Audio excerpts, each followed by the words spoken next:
वाराणसी के जिला जज की कोर्ट में ज्ञानवापी मस्जिद काशी विश्वनाथ मामले की सुनवाई लगातार चल रही है और कई ऐसे आदेश आ रहे हैं जो चर्चा का विषय बन रहे हैं। इस बीच एक वकील सुप्रीम कोर्ट पहुंचे थे।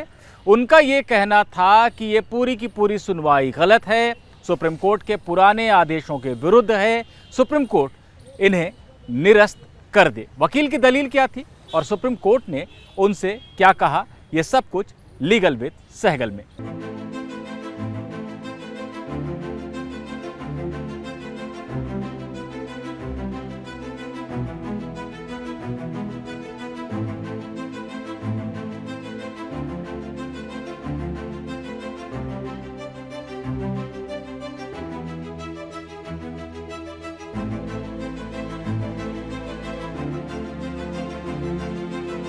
वीडियो में आगे बढ़ने से पहले आपको याद दिला दूं कि वाराणसी के सीनियर डिवीज़न के सिविल जज मामले को सुन रहे थे पहले और सुप्रीम कोर्ट ने ही ज़िला जज की कोर्ट में ट्रांसफ़र किया था मामले को, ये कहते हुए कि ज़्यादा अनुभवी, ज़्यादा वरिष्ठ जज इसे सुने तो अच्छा होगा।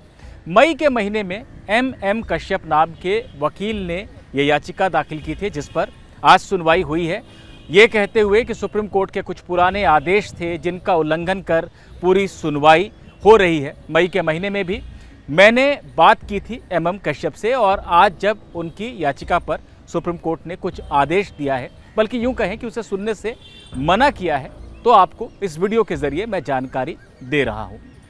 एम कश्यप का कहना क्या था उसकी बात कर लेते हैं। उससे भी पहले बात कर लेते हैं कि ये एम कश्यप आखिर हैं कौन। दरअसल ये वो वकील हैं जो अयोध्या मामले के चर्चित याचिकाकर्ता असलम भूरे के वकील थे। असलम भूरे ने अयोध्या विवाद के दौरान 90 के दशक में कई याचिकाएं सुप्रीम कोर्ट में दाखिल की थी और उनके वकील एम कश्यप हुआ करते थे।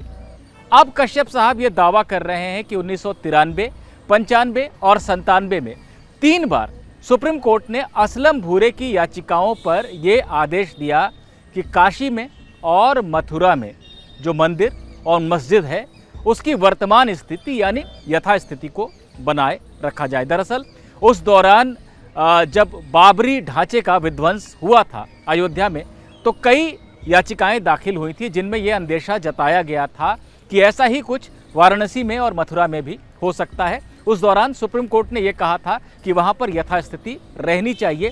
इन्हीं आदेशों का हवाला एम कश्यप दे रहे हैं। असलम भूरे चूंकि 2010 में दुनिया छोड़कर जा चुके हैं, वो अब इस दुनिया में नहीं है।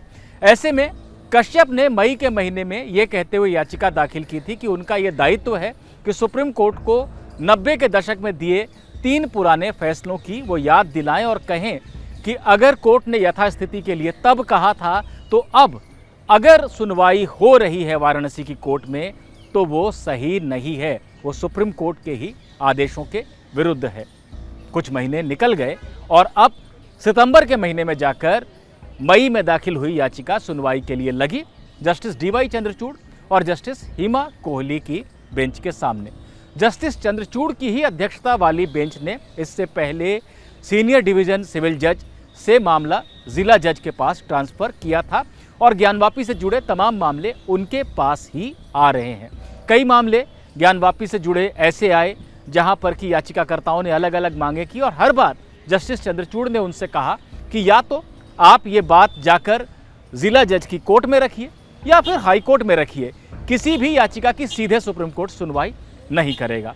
खैर, एम कश्यप आज पेश हुए जस्टिस चंद्रचूड़ और जस्टिस हिमा कोहली के सामने और उन्होंने पुराने आदेशों की जानकारी कोर्ट के सामने रखनी शुरू की।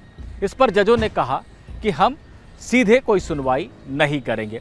कश्यप की मांग थी कि चूंकि आदेश सुप्रीम कोर्ट ने ही दिए थे, इसलिए सुप्रीम कोर्ट अब वाराणसी की कोर्ट में चल रही सुनवाई को रद्द करने का भी आदेश दे सकता है, कोर्ट को मामले को सुनना चाहिए। लेकिन जस्टिस चंद्रचूड़ ने कहा कि हम ये मामला सीधे नहीं सुनेंगे, आप अगर चाहें तो इलाहाबाद हाईकोर्ट में जाकर अपनी बात को रख सकते हैं, क्योंकि अगर निचली अदालत में कोई सुनवाई चल रही है किसी भी राज्य में तो उसे चुनौती दी जा सकती है, उसे रद्द करने की मांग की जा सकती है वहां के हाई कोर्ट से। आप चाहें तो हाई कोर्ट में जाएं, अपनी आपत्तियों को रखें। अगर हाई कोर्ट उचित समझेगा तो वो सुनवाई को बंद कर देगा। और अगर हाईकोर्ट से आपको अपने मुताबिक आदेश ना मिले तो आप सुप्रीम कोर्ट आ सकते हैं। तो ये कहते हुए जस्टिस DY चंद्रचूड़ और जस्टिस हिमा कोहली की बेंच ने मामला सुनने से मना कर दिया। इसका सीधा सीधा अर्थ ये है कि वाराणसी की जिला कोर्ट में, जिला जज की कोर्ट में जो सुनवाई चल रही है ज्ञानवापी मामले की, वो चलती रहेगी। उस पर सुप्रीम कोर्ट ने अपनी तरफ से कोई रोक नहीं लगाई है। अब याचिकाकर्ता MM कश्यप चाहे तो अपनी बात को जाकर इलाहाबाद हाई कोर्ट में रखकर राहत पाने की कोशिश कर सकते हैं। फिलहाल जो वाराणसी में सुनवाई चल रही है वो चलती रहेगी।